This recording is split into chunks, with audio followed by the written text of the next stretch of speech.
Agartala press club জবরদখলকে বিজন ধর তুলনা করলেন রাজ্যের এবং দেশে গণতান্ত্রিক পরিবেশ যেভাবে নষ্ট হচ্ছে তার সঙ্গে। গত বছর ৩ মার্চ ত্রিপুরায় পালা বদলের পর পাল্টে যায় আগরতলা প্রেস ক্লাবের চেহারাও।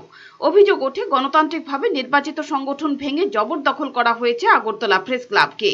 রবিবার আগরতলা প্রেস ক্লাবে বর্তমান পরিচালন কমিটির উদ্যোগে আয়োজিত মিট দ্য প্রেস অনুষ্ঠানে গিয়ে সে বিষয়টিকেই টেনে আনলেন বামফ্রন্ট আহ্বায়ক বিজন ধর। এর আগে আগরতলা প্রেস ক্লাবের বিভিন্ন অনুষ্ঠানে বিশিষ্ট জনেরা গেছেন, কিন্তু প্রেস ক্লাবের অভ্যন্তরীণ বিষয় নিয়ে এভাবে নিজের মতামত কেউ ব্যক্ত করেননি। এদিন যা করলেন বিজন বাবু, সুস্পষ্টভাবেই বর্তমান পরিচালন কমিটির দিকে আঙুল তুললেন জবরদখলের এবং বর্তমান পরিচালন কমিটির সভাপতি এবং সম্পাদককে নিজের পাশে বসিয়েই বললেন। এক কথায় প্রেস ক্লাবে ঢুকে সার্জিক্যাল অ্যাটাক চালালেন বিজন বাবু। এখানেই শেষ নয়, তিনি এদিন আঙুল তুললেন মিডিয়ার দিকে, বললেন মিডিয়ার বড় অংশ রাজনৈতিক দলগুলোর কেনা।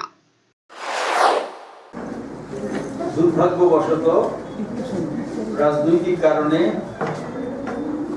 এটা বেদখল হয়, যারা এখন নেতৃত্বে আছেন তারা দখল করেন, যদিও এটা নিয়ে মামলা আদালতে চলছে। সুতরাং আন্তরিকভাবে যে অভিনন্দন জানানোর ব্যাপারটা, সেইটার ক্ষেত্রে একটু অসুবিধা আছে।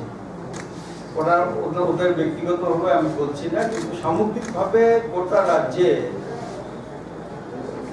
এবং গোটা দেশে গণতান্ত্রিক বাতাবরণের যে পরিবেশ এটা বিনষ্ট হচ্ছে, তারই একটা লক্ষণ। এটা দিয়ে আমি শুরু করতে চাই। পরে অবশ্য আগরতলা প্রেস ক্লাবের সভাপতি সুবল দে বিজন ধরের বক্তব্যের কাউন্টার দেবার চেষ্টা করছিলেন। এদিন অবশ্য মিট দ্য প্রেসে বিজন ধর দাবি করেছেন, রাজ্যের মানুষ ভোট দিতে পারলে দুটো আসনেই তারা জিতবেন। নির্বাচন কমিশন ভারতের এবং এখানকার মুখ্য নির্বাচনী আধিকারিক সুষ্ঠু, অবাধ ও শান্তিপূর্ণ নির্বাচনের যে প্রতিশ্রুতি দিয়েছেন, এটা যদি রাখতে পারেন, জনগণ ভোট দিতে পারলে বামফ্রন্ট প্রার্থীরা উভয় আসনে ত্রিপুরায় জয়ী হবে।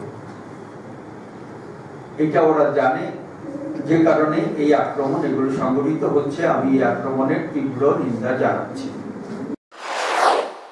ব্যুরো রিপোর্ট, চ্যানেল দিন রাত।